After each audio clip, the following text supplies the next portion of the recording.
Hey, good evening, everybody. This is your host, Huge Pop, of the Huge Pop Wrestling Podcast, and with me, the co-host, Reek. The Tuesday show is now Wednesday for this week, and we'll be back next Tuesday with the Crazy Bunch, but everybody else had stuff to do.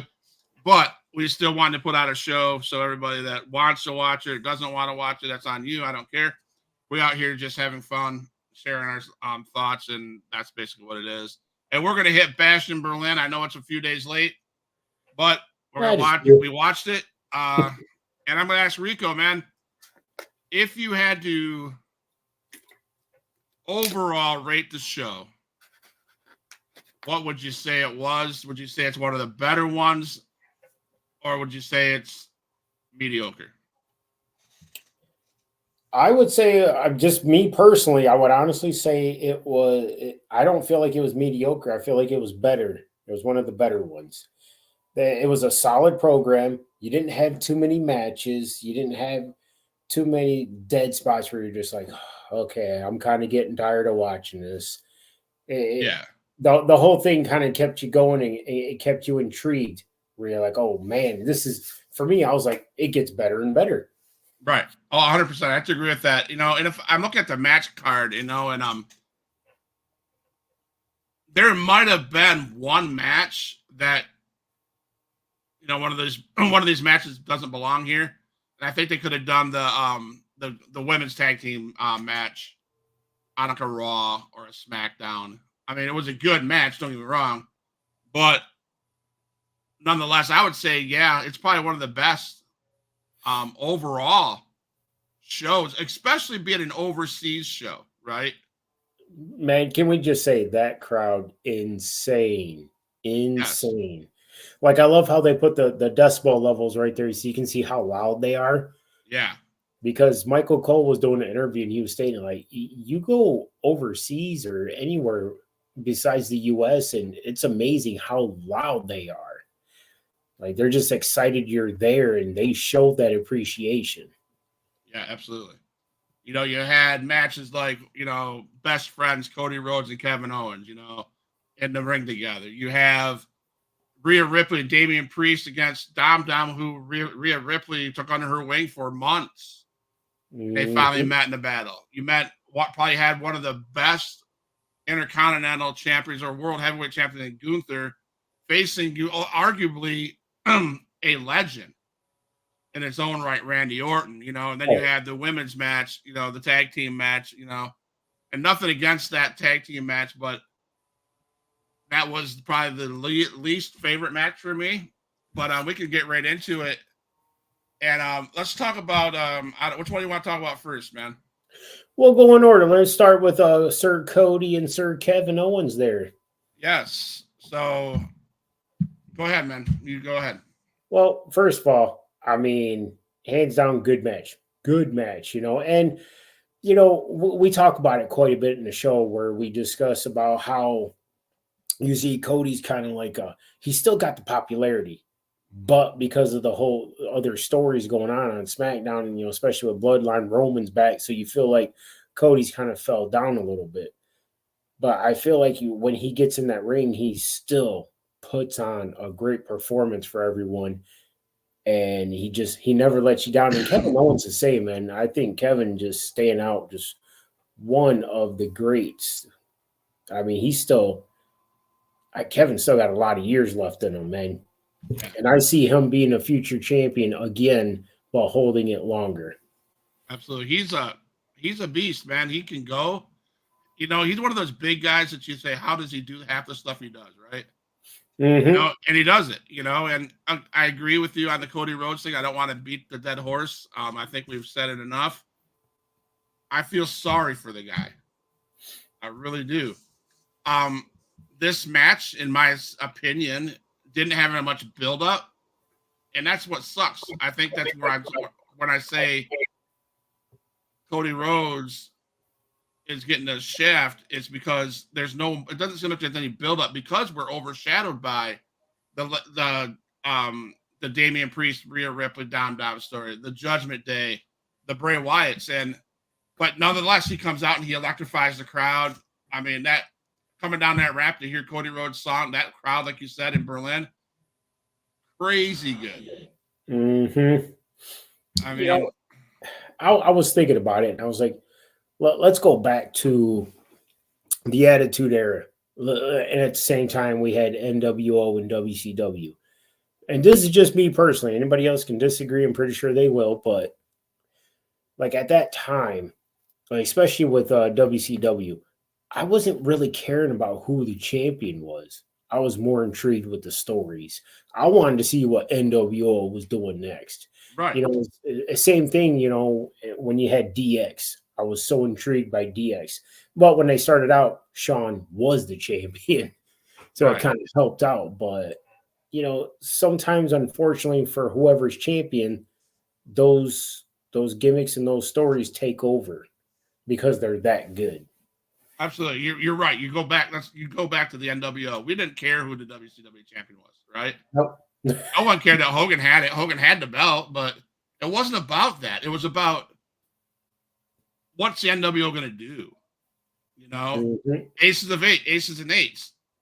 That storyline. What are they going to do? Who cared? I don't even remember who the champion was back then. It's about Aces and Eights. You Yep. know, DX.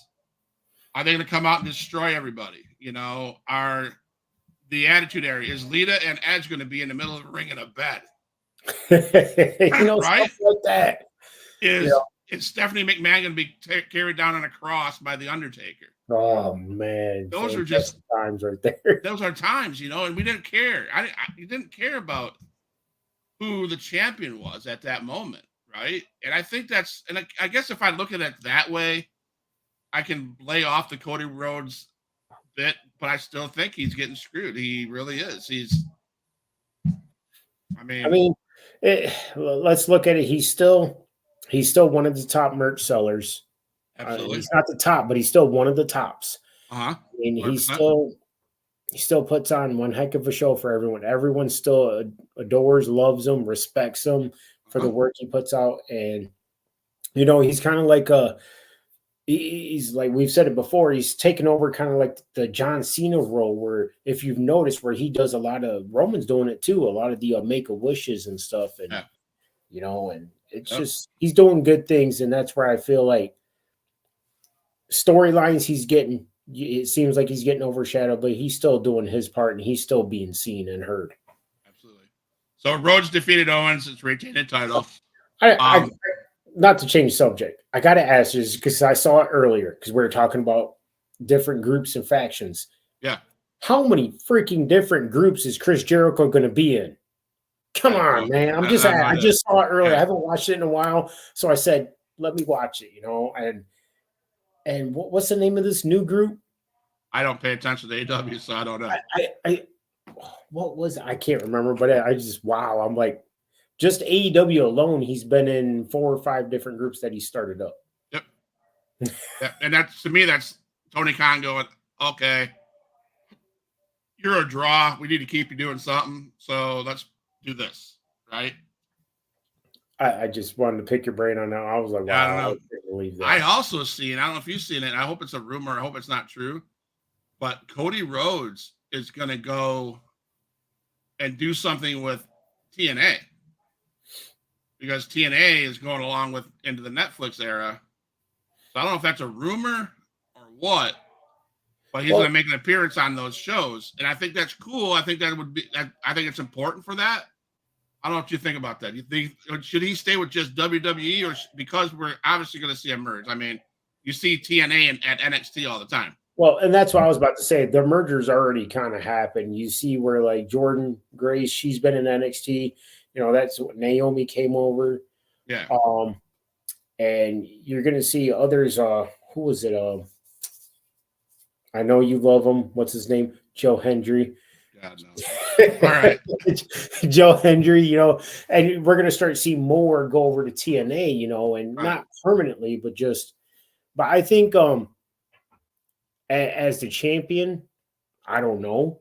I don't think so, but yeah, it could be something new that they're going to try out. You know, let's have champion go over there and defend. As long as Jordan's coming over to NXT this week, I believe, or next week yeah. for a first open challenge. As long as Joe Hendry doesn't beat Cody Rhodes. I believe in Joe Hendry. God, I hate that. So what do you grade? What grade would you give Cody Rhodes and Kevin Owens' performance? I really give that a solid B plus. I really do.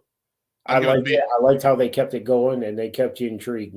That's my main thing is if a match can keep me from like if I say, I'm gonna go grab something to eat. That means I'm kind of bored with the match and I Right, don't yeah, really care what's going on. 100%. But if I'm hungry and you see me doing this, kind of looking Yeah, back at the TV, what's going on? yeah. You know, I felt like it kept my attention. Okay, I give it about a B plus. Yeah. So let's talk about the women's tag team match: Jade Cargill, your girl, Bianca Belair versus Alba Fryer and Isla Dawn. I guess is that how you say it? Isla Dawn, I believe is her Isla name. Dawn. So, what do you think about that match? Um, it wasn't bad. I felt like it could have been better, but I mean, they did a good job. I just for me, I think it's sometimes what I've noticed, and maybe I'm just picking apart the matches, but what I've been noticing is two things. One, taking too long to do a move.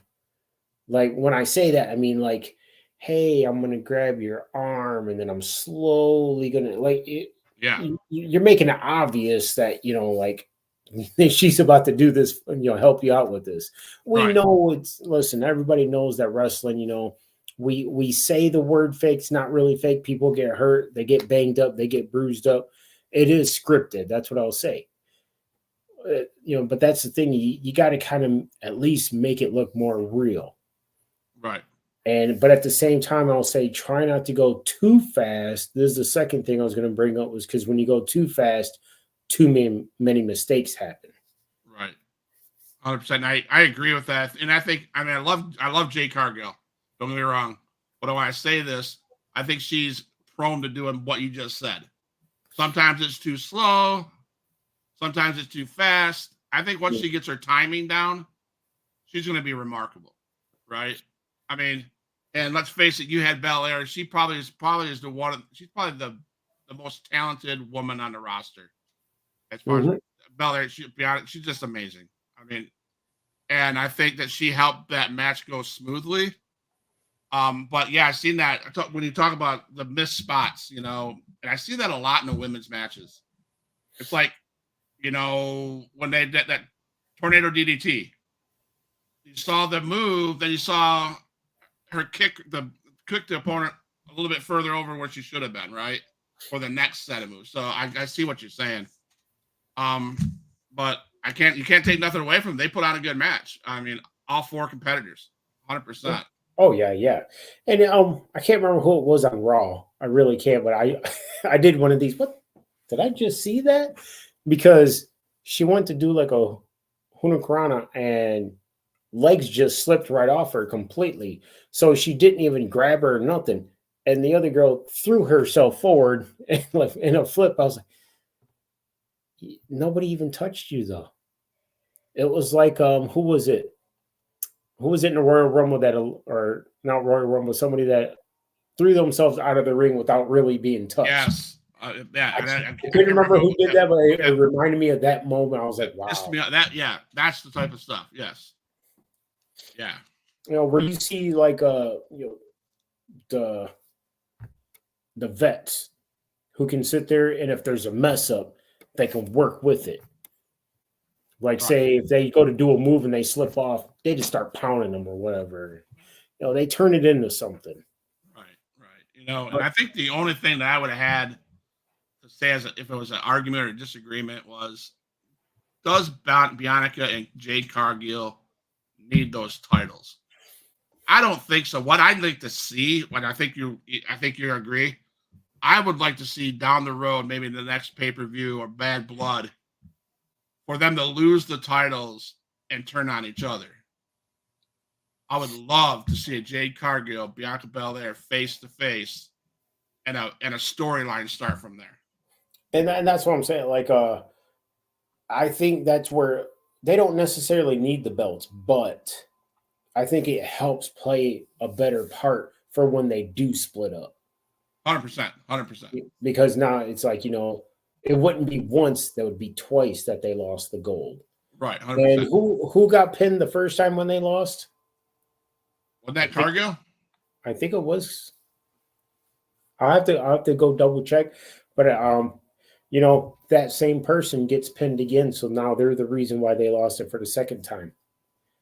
Yeah, and that turmoil gets built up.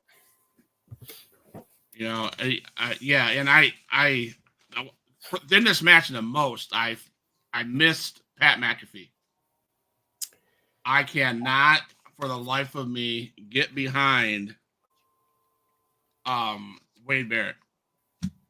Now, Wade, here's the thing, and here's for me. I actually really love Wade, really do. Okay. But the thing is, you have Corey Graves. I freaking hands down, he's my top-notch favorite besides Michael Cole. Pat McAfee just brings, he's right there, right behind him, because he brings that electricity, that energy. Yes. He's the hype man for the commentary team. Yeah. And Wade Barrett, Wade's more the calm, like, oh, shut up, but he's starting to kind of get in his zone there where I'm like, okay, Wade's getting it, Yeah. They just all have different personalities, and right. Corey Graves, hands down, man, I love that guy. But yeah, Pat McAfee, he brings something different to the table. He just, when he's there, you're like, man, I love Pat. Yep, absolutely, 100%. On Street, hey, what's up, guys? Anybody have any questions? Let me know. Hey, hi, CDJ, man. What's going on? Hey, what's up? These guys are great. Leon, it's CDJ. I'm going to send you a link in Facebook, and you can come on the show, man. I'm sure you have everything to say.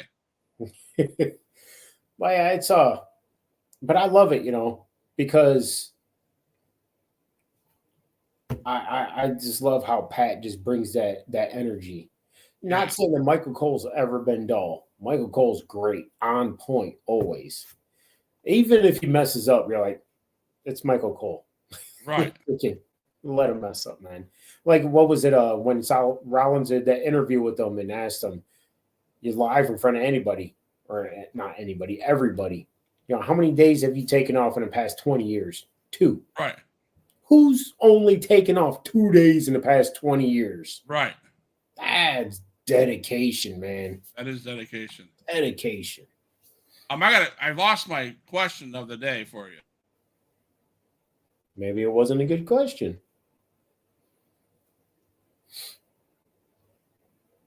Like that, who likes pineapple on pizza? This guy.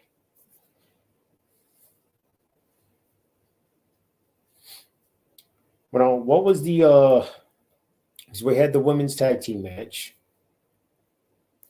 Oh my goodness, for the life of me, man, I'm having a brain fart. I gotta pull that lineup up. While you're sitting there looking for a question that you would like to ask. So, CDJ, I just sent you a text. I sent you a link. Hit the link to StreamYard to come on the podcast. So here's the question, man. Okay. Hulk Hogan has said so many things that people don't like. And there's so much hatred towards Hulk Hogan and the things he said. Why is it that Chris Benoit can do what he does and everybody just loves him? Well, that's a hard question right there, because like when you look at what Benoit did, I mean, that's just beyond tragic, man. But when you set aside personal thoughts, like his personal life with his in-ring, he was a fantastic wrestler. Now, Hogan, so you're saying that like a lot of people are dissing on him, just not even... They don't like Hogan. For some reason, they don't like...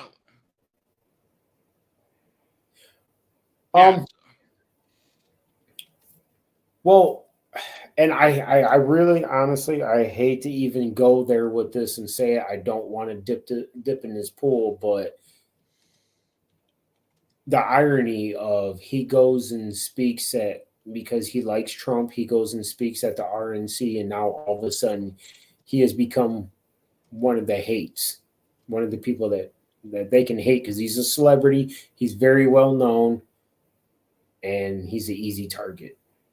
Yeah. I hate to say that, but I could be wrong, No, I but it get just it. I get it. Yeah, he is one of the Trump supporters, and I get that. And a lot of people might not like Trump, so I don't know.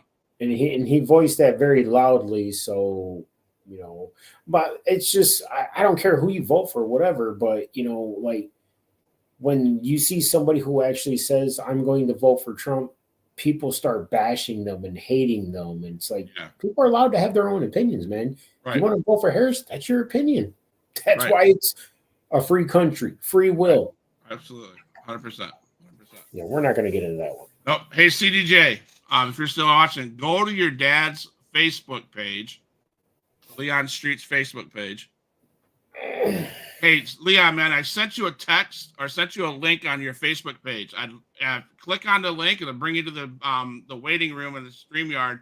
And I'd love to get CDJ and your opinions on Bash in Berlin. So it should be at your Facebook. So what's next? We had the Strap match. let's go to strap match. Yeah. I would have to say that's probably one of my favorite matches of the night. Oh yeah. Yeah, I mean, I love those matches. You just can't go, because everybody's like, oh, not everybody, but I've had a couple people say, they're kind of predictable. No, not really. Like when Drew was touching the turnbuckle, Yeah. or the pose, and CM Punk was doing it right behind him. So I thought that was so smart. Like Drew went up to one touch, CM Punk touched as he turned around. Hey, Leon, it's on your Facebook page, your Facebook Messenger. I'll send it to you again. Yeah, but those hot tags, yes, it was boom, boom, boom, boom. It was so good, and they're so good with each other. Yes. And here's the thing I really liked about that match. There was no, oh, CM Punk's got this in the bag. There was, we don't know if Drew's going to win. We don't know if CM Punk's going to win. And that's what I miss so much. I miss the surprise of things. Like before internet started blowing up, we didn't know who was going to be guest starring, who was going to be surprising. Yes. You loved it, like at the Royal Rumble. Man, back before like the internet started leaking out stuff, when we had surprise guests on the Royal Rumble. Man, you would jump out your seat, and that's the stuff we miss. And I felt like that match kept you guessing. 100%. You're just like, man, this is so good. Like at that point, I don't care who wins. Right. You want to see. So Leon, you go to your messenger. I sent it to your messenger. You'll see a link from StreamYard. Click on that link, and it should bring you right to the thing. But I was rooting for for CM Punk all night long. I wanted him to get that bracelet because it's not about who wins; it's about getting that bracelet back, right? Mm-hmm. CM Punk could have lost and got that bracelet back, and he'd be fine. Yep. But he won. But surprises like we talk about. I'm not sure we're going to get to all of Raw, but I want to point out this. Were you shocked when Drew McIntyre showed up at Raw on Monday night? I was, just because I thought that, like, I had a feeling like, well, maybe he'll show up and try to start something again. But then I'm like, well, no, because I think, he might take a week or two off and then he'll come back and either start on CM Punk or, go on someone else. But no, it did shock me that he came right back and immediately just went in a rage mode. Yeah, so I was hoping. Okay, so I'm torn between it. I was hoping that it was over. I was like, okay, fine. We got the end of the CM Punk and the Drew McIntyre story. We're finished. He got his bracelet back. I think that was match 2, right? Was that the second match or third match? So was that their second match or third match together? That was their second match because Drew won the first one. Okay, so now we got it. We're done. And now Drew McIntyre comes back, beat the living hell out of him last night or Monday night, and took the bracelet. And I'm like, oh snap! And that's what he did. He snapped that bracelet in half, and beads went everywhere. And CM Punk looked like a horrible mess So yeah, that was that match, but it was a great match. I mean, those guys put on a heck of a show. You know, and obviously you got to give it to, man, like CM Punk's still going at it. Yeah, Not saying he's super old or nothing, but he's been doing this for a minute, and he's still he's in great shape, and he still knows how to put on a show. absolutely. So CM Punk, man, that I gave that a B plus A minus. That's probably one of the best. That's probably the match of the night for me because I like that kind of match. For me, it was the match of the night. Like, don't get me wrong, Randy and Gunther was phenomenal. Love that match, but I love those type of matches. And I've said this before, I truly miss the original steel cage matches. Yes. No pin, no count, no submission, just straight escape the cage. That's it. Good old natural, get out the cage. Yep. There's some big points in that match, where about when Punk set the table up, right? He knew he was going to through McIntyre. He wanted to put McIntyre through that, but nope. He got Claymore instead, right? So that was a huge pop moment. I'm like, oh crap! And then when McIntyre almost hit that rope, that last one, and CM Punk crawled out of the ring, and you know what I'm saying. So that was good. It was a good match, man. And I loved how he gave him a GTS. Yes. Every freaking turnbuckle. And then when he thought the last one, he's just going to go ahead and go, and he stops. He's like, gets him again. I'm like, that was just because. And then before the end of the match, he walked over, got that damn bracelet, and that went boom. Because they were telling a story. Yes. They kept you intrigued with that story. 100%. And you were like, wow. And you know what? I'm glad that we will have another one, because now we got the tiebreaker. Yes. Because it's 1-1. And now that Drew broke that bracelet and literally made him swallow it. Yes. So should that be done at Bad Blood? And how do you end it? How do you finally get rid of, not get rid of CM Punk and Drew McIntyre? How do you finally end the story? Since that's a topic of WWE, end the story. I would like to see something along the lines of maybe a Bad Blood, where they have we'll even say a Hell in a Cell match. Yeah. And Drew tries to do something. He tries to do something real evil, and they're outside the cell for a minute. And then AJ comes out of nowhere and rips it out of his hand, whatever he's trying to do, hitting CM Punk with. Or she somehow gets involved, because I think it's just not to have her back, but just for her to show up, because she officially is a part of the story. Like, have her show up and kind of intervene in some way. I think that would, I mean, first of all, the place would go crazy. And it would just be the final icing on the cake. Gotcha. Yeah. I think you got to bring her in, right? Mm-hmm. You got to bring her in. So, you have to. If you don't bring her in as part of the story, then there's something wrong, right? Yep. I mean, it's like, you don't necessarily have to, but we would love to see her on there. Just to be a part of it. You bring her up so many times. Right. Her and that damn dog. So it's like, you don't want to cross the line with animal control, so just bring her in.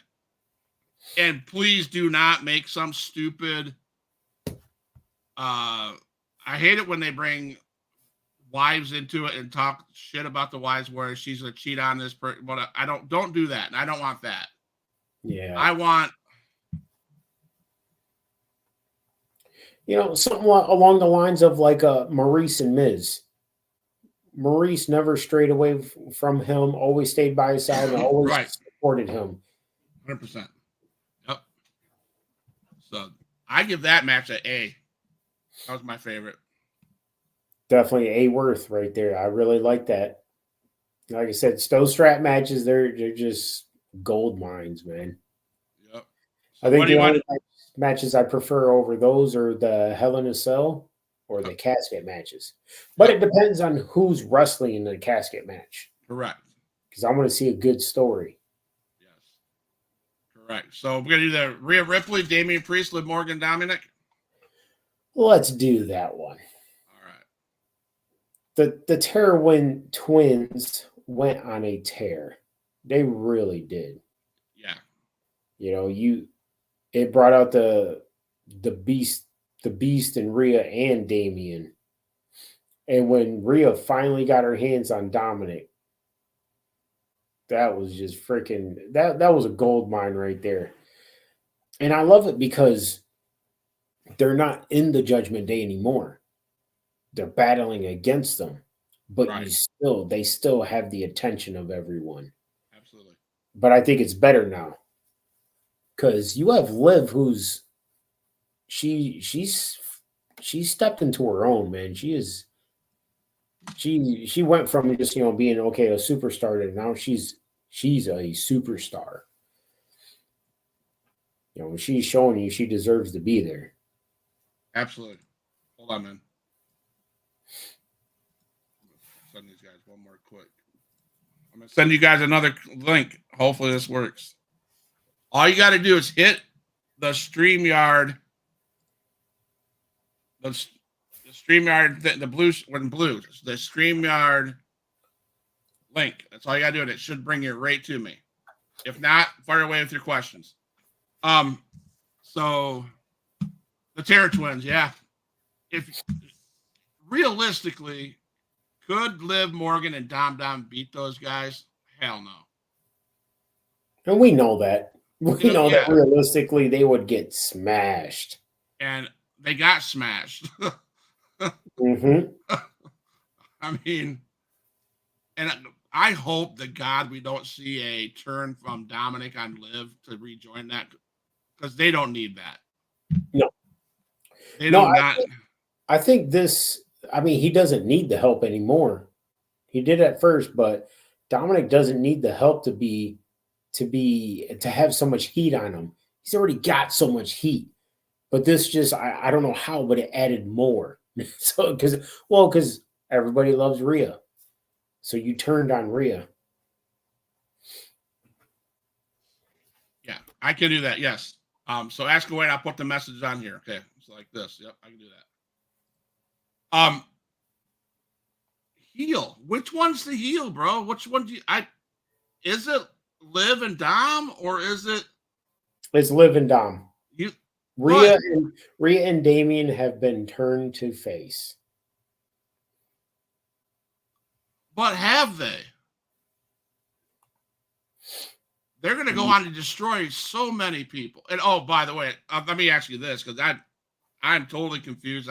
I hate this idea. But last night, Jey Uso joined them and had a tag team match with Jey Uso on their side. I'm not a fan of that. Jey Uso, in my opinion, that's what they're doing to Cody Rhodes.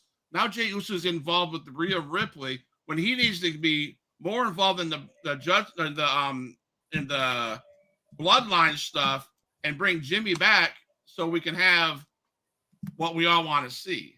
I just didn't like. I was not a fan of Jey Uso joining Rhea and Well, you got to remember that it's just because he joined them for last night doesn't mean it's okay. This is what they're going to do from now on. It's just a one night thing. And in due time, that bloodline story is going to pick up. Okay, because I did not. Yeah, I did not want to see him with. We see Roman's not even. Roman's not really come back yet. He came back. They jumped him because to show their authority, to show their strength in numbers. Yep. 100%. So that match, I gave that another A. That was a great match. It really was. It. I hope it's done, but it's not. You know what I'm saying? But it's not going to be done. Because Rhea wants her title back. Yep. And she wants to get rid of Dom Dom for sure. Oh my goodness. So, then we had the final match, the heavyweight championship match, Randy Orton versus Gunther. Well, you got Gunther, who is already a superstar. Yep. And he just gets better and better as time goes on. And you have Randy, who's a definite, for sure, first round ballot Hall of Famer. 100%. He's great. And he's shown you he's great, but he still continues to show you. Yep. Like, I just he's got that where I was watching it the other day where it was the Undertaker, they were talking about him. The BSK crew, they were talking about that. Yeah. They're saying how the Undertaker always knew when it was time to kind of switch things up. Like if he felt like his character, like he ran it for so long and it got stale, okay, it's time to do this. Okay, let's change it up a little bit and do this. Randy has that same vision. You can see he knows how to change it up. Okay, I'm a face. No, I'm a heel. Yep. Hey, I'm a happy-go-getty guy. No, I'm serious and going to smash you. Yep. He knows how to play it, and he does it so well. And he sells like no other. He's probably one of the best sellers out there. And I love that he's getting his ass beat and it's getting chopped like no other. I mean, Gunther's just laying him out on him. And he drops these F-bombs. He's like, oh, you know. So, and you can tell that hurt. That aren't nice to take. You know what I'm saying? No. I remember because when Nikki D there, when he was doing his indie wrestling stuff, and you know, we would mess around and crap, and he would do some chops on me. Oh man, I remember those things hurting. Yeah. I mean, that was great. I mean, we've seen power bombs, we've seen RKOs, we've seen chops, we've seen brutality. Which, if you didn't think going into that match you were to see brutality, you'd have been crazy, because those are some big bad dudes.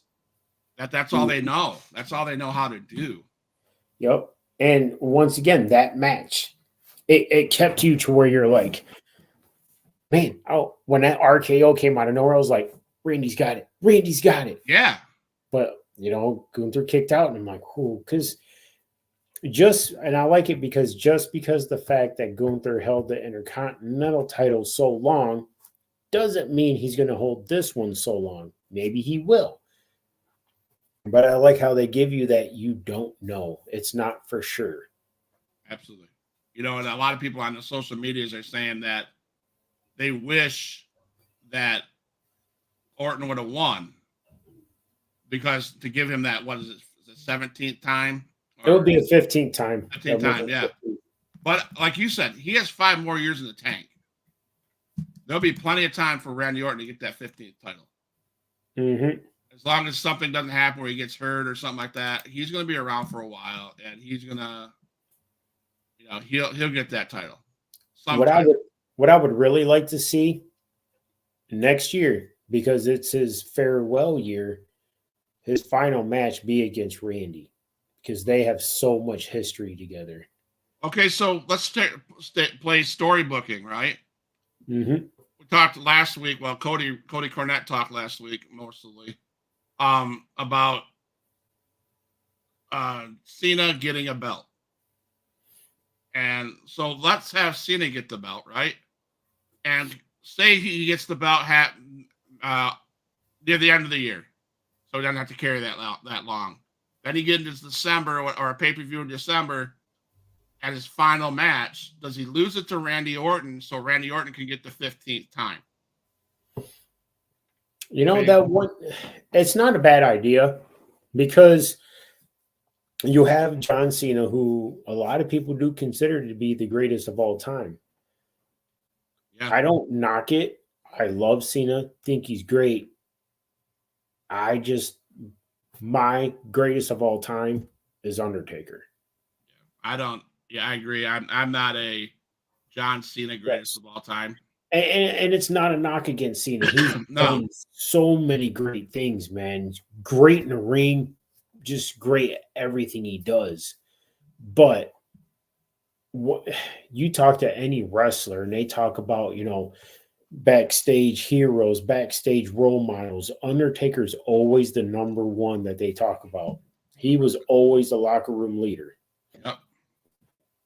And So that's why he's my CDJ, man, what's your questions? We're almost done with the show. But yeah, overall show, great show. I could vouch to say, other than WrestleMania, this could have been one of their top PLEs of the year. Yeah, no. Other than WrestleMania, yeah, I give that to you, man. I really do. I mean, I don't know if it's number 2, but it's not. It's not on the bottom. There's been worse pay-per-views or PLEs or whatever they call them now.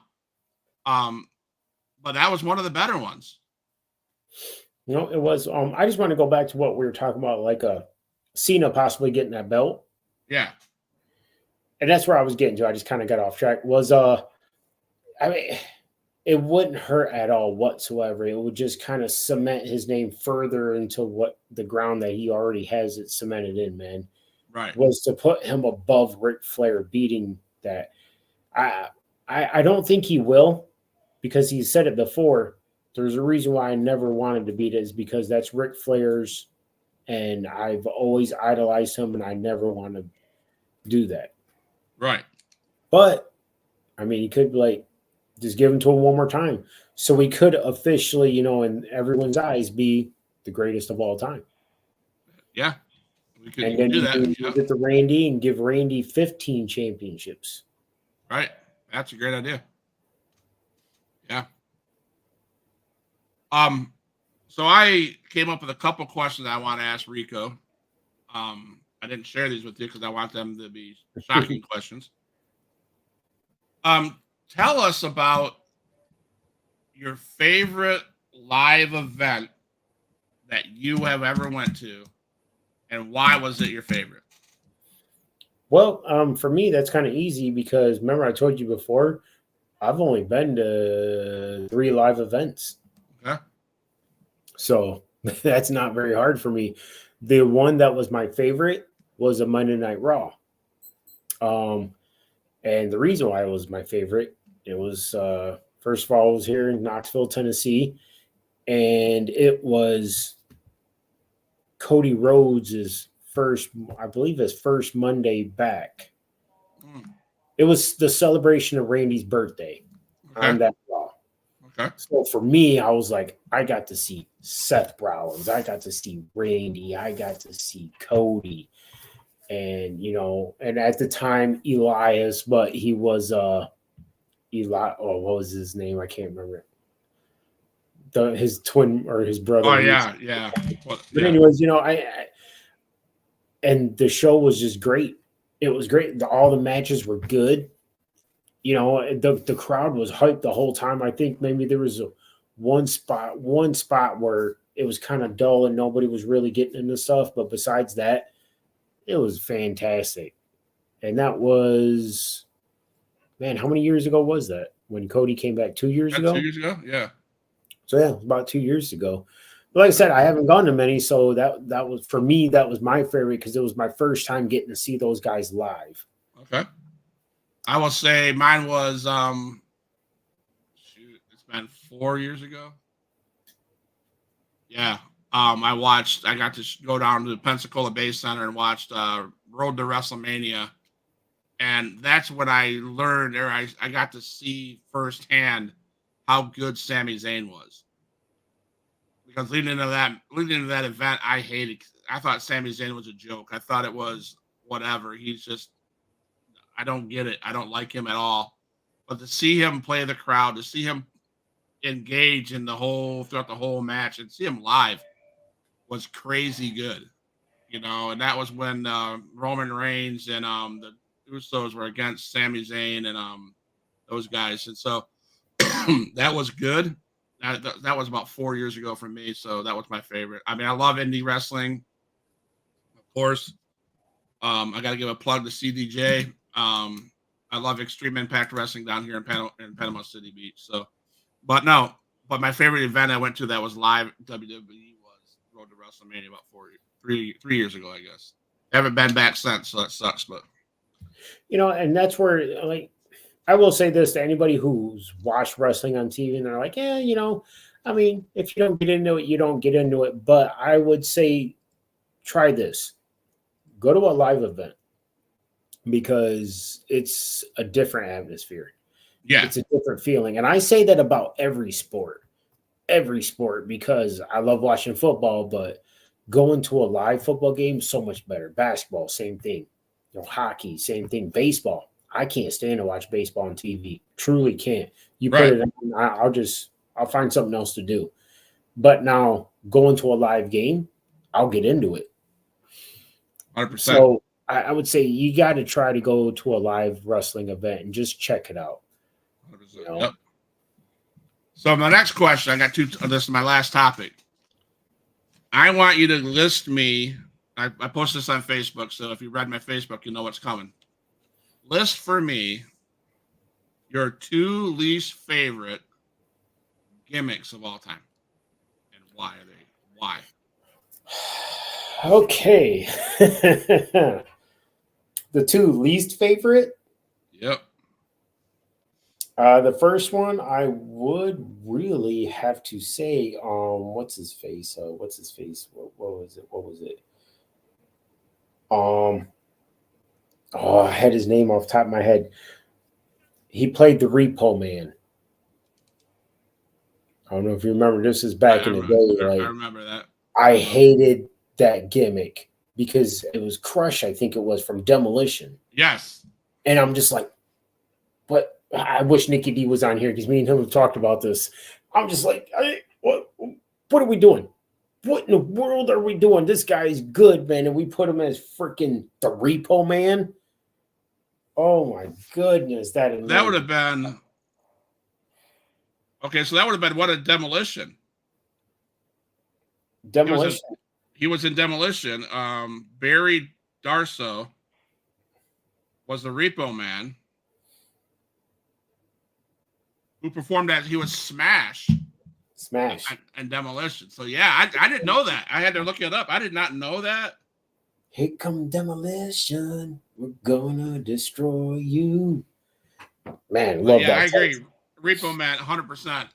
Awful. Yes. Awful. Oh, just awful. I was like, come on, man. Come on, yeah. And then the other one is just because I've seen him wrestle and other things, and he was actually pretty decent. And I just felt like they crippled him. Beyond crippled him from the get-go was – no, not from the get-go. Santino Morello. And I say that because if you watch his stuff, like his other wrestling, you're like, man, this guy's actually pretty good. Like, and when they first ever brought him in, like, I liked how they brought him in. But after that, they made him just kind of a joke. He was just the laughing stock of the WWE, somebody that everyone else could pick on. Yeah.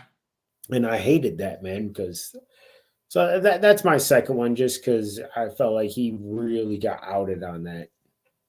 My first one would be, I don't know if you remember this guy. I hated him. I thought it was the stupidest thing. The Red Rooster. What the frick? What were we watching? The Red Rooster. Coming out with that red mohawk, that blonde hair, red mohawk. I can still see it. It's just, no, I can't. I don't like it. Oh, what about the dentist? Yeah, come on. Sorry. Red Rooster was been my first one, and gosh, I would have to say I could not get behind at all. Who was the guy that wore the Bronx, the New York Yankees holy T-shirt? Brooklyn Brawler. I hated him. You hated the Brooklyn Brawler? I could not stand that guy. And a lot of guys backstage really had respect for the Brooklyn Brawler. I guess. I mean, no, I couldn't get a lot. I mean, no. If it wasn't that, it was the 50 Doink the Clowns that we had to watch. Oh, my goodness. Okay, I'll say this. Like I get about the whole different doinks and stuff, but man, when that heel doink was just the jam, he really was. He was. Because you're thinking he's going to be this goofy, and then he's like, oh, coming down to the ring. So yeah, I talk about gimmicks because I want to share that I'm working on. Do you remember in the I think it was Attitude Era, PG-13, the white boy rappers. Um, Wait a minute. Hold on. If I see a picture, I know I'll yeah, you'll know remember. it. You'll I know it. know I'll remember. Anyways, I'm working on getting them on one of the members on the show. So hopefully that'll work out. But so I cannot say that's my least favorite gimmick because what I don't know. And also, I did not like them stupid guys in green pants and white t-shirts. Oh, okay. Remember those guys? Oh my goodness gracious. What about the cheerleaders? The green pants and the white t-shirt, the the white. Spirit Squad? I hated that. I still and even in NXT, these dumbasses that were the university guys. Oh, Chase U. Yeah, Chase no, U. why? Like I get like the Spirit Squad, man. It's like no, I didn't like them. The only thing I liked was it got Dolph Ziggler out of there. Yeah, true. Because Dolph was just freaking good, man. But I think my most favorite moment though is when they used the Spirit Squad to reunite DX. Yes, 100%. That was awesome. Yep. So what we're doing now is we're gonna wrap up the show. Just a couple of announcements that we make. We will be back on Tuesday nights for sure to recap Raws. Hopefully all the guys are coming back together, and or if they don't want to watch, if they don't want to be part of it, Rico, I guess we have a week to search out 2 or 3 more guys, right? New talent. They don't want to join us. That's fine. But Cody's scared. You heard me, Cody, calling you out. But next week we have Rick Allen and Rich Wise. Rick Allen on the Monday the 9th and Rich Wise the 12th. Rick Allen is a legend in WWE, I think, or NWA, and Rich Wise is he's a phenomenal indie star down in Orlando. So those are the interviews. But we have our Raw review on Tuesday, and whatever happens after that. But I'm thankful, Rico. I text Rico. I'll be honest with everybody that's watching. I texted Rico this afternoon. He said, "Let's go," and then we almost didn't go. And then we said, "You know what? We need to put something out there. We haven't been out here for a while. Exactly. We need to get back to putting content out so more people can become aware again of who Huge Pop Wrestling Podcast is." That's right. Huge Pop Wrestling Podcast is a group of guys. My brother and I are surrounded by a great group of guys: Rico, George, Cody Cornett, sometimes Bryson, JB Wrestling for Life is out there. All you guys are make this special for us. And I hope to introduce you to a new friend, Rico, in a couple weeks. His name is Quentin. He lives down. He's in the same subdivision as we are. He loves wrestling. So, nice. Yep. So, and then we're going to try to, I think there's another, in September, there's a show in Fort Walton Beach. I'm going to try to go check out to see what they're all about. But, okay. I just want to say real quick, MATT, why don't you come on down to the night show, buddy? Just one time. One time. Come on, Matt. You got called out. MATT. So Friday, he'll rebuttal. I can just say his rebuttal for you. We have a Friday show, sports talk show. We're going to pick the NCAA games and the NFL games starting next Friday. That's what we're on every Friday. Noon Central, 1 Eastern. Your time is 1 Eastern. Get a hold of me. All right. Okay. If Matt okays it, get a hold of me. All right, man. So, hey, guys, it's Huge Pop. I know Rico's got to get to bed. Now I got to get to bed. We all have to get up at 4 a.m. And that's right around the corner. So I just want to say thank you for CDJ coming in the chat. Next time we'll get you on the show. I have Brady Brown, he just texted me. He's sorry he couldn't get back with me. Good luck, Brady Brown at Warrior Wrestling Alliance. Hope you don't cheat your way through anything else. You've done a great job screwing over people. Hope you don't get yourself. Just keep doing what you're doing. Don't listen to what he's saying. Just keep doing what you're doing. Hope you finally get what's coming to you. Lots going on. Check us all out. Check the YouTube channel out. Go to Kick. Go to Twitch. Follow us on Facebook. Comment in the comment section what you guys want to see more of. And we'll try to make that happen. So, again, Rico, I appreciate you. I love you like a brother, man. Love you, man. You guys are great. And you have a great night. Hang out for 2 seconds, Rico. I'm going to play this quick exit, and then we'll say our goodbye. So, Huge Pop Wrestling Podcast. You know what it is. Like the t-shirt says, we're for life.